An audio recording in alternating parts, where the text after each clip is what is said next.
আসসালামু আলাইকুম। আশা করি সবাই ভালো আছেন। আমি আজকে আপনাদেরকে একটি সুন্দর জিনিস দেখাবো। আশা করি আপনাদের খুব ভালো লাগবে। এই সুন্দর জিনিসটা দেখার জন্য আমি অনেকদিন অপেক্ষা করেছি। আজকে আপনাদেরকে দেখাই সেই সুন্দর জিনিসটা। আসছি।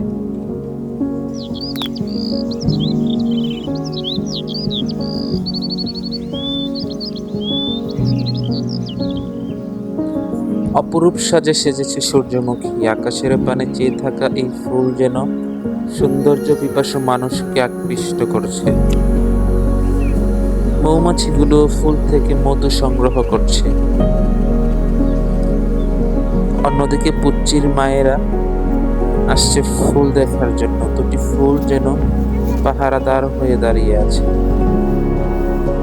আর এদিকে কে যেন ফুল ছিঁড়ে নিয়ে গেছে। কি প্রয়োজন এই ফুল ছেঁড়া? এটা তো কোনো কাজে আসে না, অযথাই।